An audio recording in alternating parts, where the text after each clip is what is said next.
Banyak orang mengira kegagalan CEO atau manajer di pucuk perusahaan disebabkan oleh kurangnya kompetensi teknis atau strategis yang meleset. Namun data lapangan menunjukkan kenyataan yang lebih pahit, yaitu banyak perusahaan runtuh dari dalam karena pemimpinnya mengidap penyakit psikologis yang disebut the tenant mindset. Mereka memimpin dengan tangan, tapi tidak dengan hati. Mereka mengejar bonus pencapaian tapi membiarkan pondasi perusahaan keropos untuk jangka panjang. Inilah dari agensi Problem, sebuah konflik kepentingan di mana sang pengelola hanya peduli pada kenyamanan jabatan, sementara pemilik mempertaruhkan segalanya. Jika seorang manajer atau direktur yang ingin naik level tertinggi, harusnya benar-benar menyadari bahwa profesionalisme sejati bukan dibangun dari deretan gelar di CV, tapi dibangun dari satu elemen langka, yaitu yang disebut dengan sense of ownership.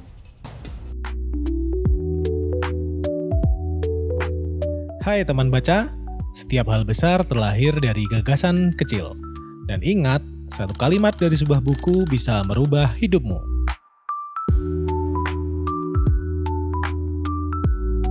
Assalamualaikum, hai teman baca, jumpa kembali bersama saya Lingga di channel Ruang Baca. Di edisi Teras Wawasan kali ini, kita akan membahas tentang The Professionalism Bridge. Sebagai leader, mengapa perlu berjiwa owner meskipun tidak memiliki saham atau sekedar legalitas?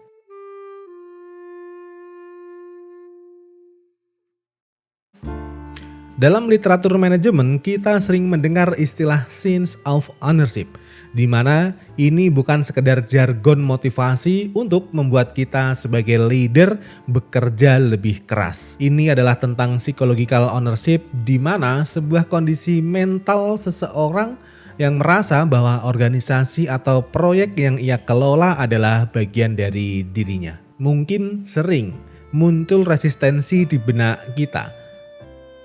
Apa alasannya saya harus memberikan segalanya untuk perusahaan ini? Ini kan bukan milik saya. Itu adalah pertanyaan yang sangat valid dan manusiawi.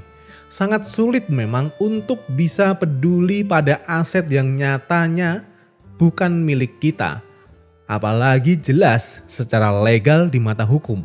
Namun melalui diskusi ini, kita alihkan fokusnya dari individu ke sebuah sistem, di mana kepemimpinan tanpa jiwa ownership bukan hanya masalah sikap personal, melainkan cacat sistemik. Tanpa rasa memiliki, seorang pemimpin hanya akan menjadi urusan administratif yang kering.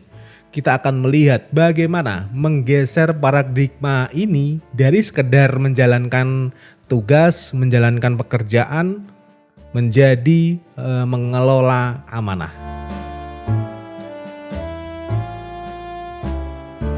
Lalu bagaimana seorang leader mampu menjembatani jurang antara kepentingan pribadi dan dia sebagai pengelola yang memiliki visi besar dari sang pemilik. Bukan sekedar soal loyalitas buta, melainkan soal sinkronisasi DNA. Untuk memahaminya, kita bedah mekanismenya melalui 3 pilar utama. Yang pertama, internalisasi DNA founder atau value congruent. Value congruent. Seorang pemimpin sejati tidak hadir di struktur organisasi perusahaan hanya untuk mengeksekusi SOP. Lebih daripada itu, ia harus benar-benar mampu untuk menyerap visi, nilai, dan filosofi dasar sang pendiri perusahaan. Secara psikologis, ini adalah proses penyelarasan nilai. Ada pemahaman mendalam tentang mengapa perusahaan tersebut didirikan. Bukan sekedar apa yang sedang diproduksi lalu mau untung berapa. Tanpa sinkronisasi DNA ini, seorang pemimpin beresiko menjadi teknokrat yang dingin. Cakap secara administratif namun kehilangan arah strategis yang menjadi jiwa pemimpin perusahaan. Pilar yang kedua, mengatasi konflik kepentingan melalui orientasi stewardship. Disinilah sering terjadi benturan nyata.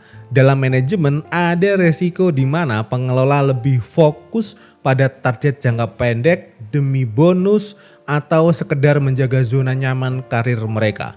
Di sisi lain, pemilik perusahaan selalu melihat pada nilai perusahaan 10, 20, 30 tahun ke depan. Atau sekedar berapa keuntungan yang telah dicapai tahun ini. Menjembatani perbedaan ini membutuhkan mentalitas steward atau kepengurusan. Ini adalah sikap profesional yang memandang bahwa kemajuan perusahaan adalah pertaruhan reputasi pribadi. Alih-alih hanya bekerja sesuai kontrak, harus ada kesadaran lebih dalam bahwa kredibilitas seseorang atau seorang pemimpin justru diuji saat ia harus mengambil keputusan yang mungkin tidak memberikan keuntungan instan bagi dirinya, tapi sangat penting bagi perusahaan. Sederhananya begini, ini tentang memperlakukan rumah orang lain dengan rasa hormat yang sama, dengan rasa cinta yang sama seperti rumah kita sendiri. Pilar yang ketiga, akuntabilitas radikal dan kepemimpinan berbasis etika. Ini merupakan level tertinggi dari profesionalisme. Pemimpin dengan jiwa owner tidak akan mencari kambing hitam atau berlindung di balik faktor eksternal saat krisis melanda. Ada prinsip akuntabilitas radikal yang dipegang bahwa kegagalan sistem adalah tanggung jawab kepemimpinannya. Ini menuntut standar etika yang sangat tinggi karena ada kesediaan untuk menjaga dan mempertanggungjawabkan aset pihak lain dengan standar yang sama tingginya atau bahkan lebih tinggi daripada menjaga milik pribadi.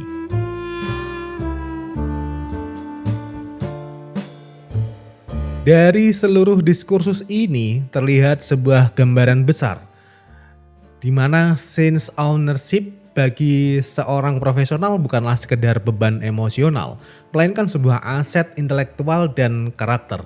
Jembatan profesionalisme sejati terbangun ketika seorang pemimpin berhenti melihat organisasi sebagai tempat mencari nafkah semata dan mulai melihatnya sebagai medium untuk membangun legacy atau warisan kepemimpinan.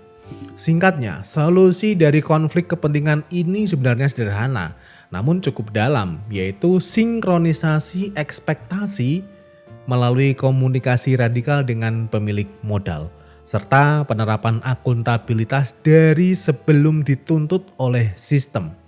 Manfaatnya pun nyata. Seorang pemimpin yang bekerja dengan mentalitas pemilik akan mendapatkan tingkat kepercayaan atau high trust yang jauh lebih tinggi. Lebih daripada itu, reputasi eksekutif yang terbangun akan menjadi aset yang tak ternilai di pasar tenaga kerja kelas atas. Namun, jalan ini bukan tanpa resiko. Ada kalanya pemimpin yang memiliki jiwa ownership yang kuat justru akan berbenturan dengan pemilik asli yang masih terjebak dalam pola micromanagement. Di titik inilah integritas seorang eksekutif diuji. Apakah kepemimpinan akan tetap berpijak pada prinsip profesional yang sehat atau sekedar menyerah pada keadaan administratif demi posisi yang aman?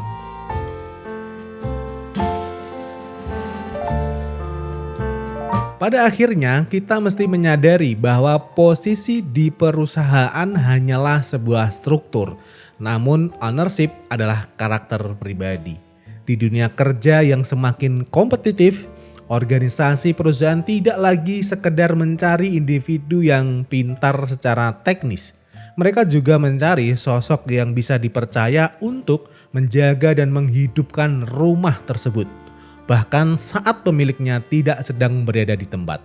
Kepemilikan sejati tidak selalu tentang apa yang tertulis dan legal secara hukum. Namun ini tentang apa yang dirasakan dan bagaimana seseorang bertindak saat perusahaan tersebut sedang diuji oleh berbagai macam krisis.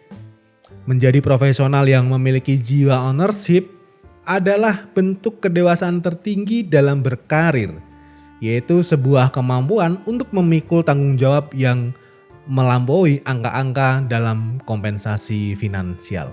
Demikian teras wawasan kali ini. Di setiap diskusi selalu ada wawasan baru. jaga emosi, buka pikiran, dan pahami kembali segala macam bentuk pola pikiranmu. Wassalamualaikum.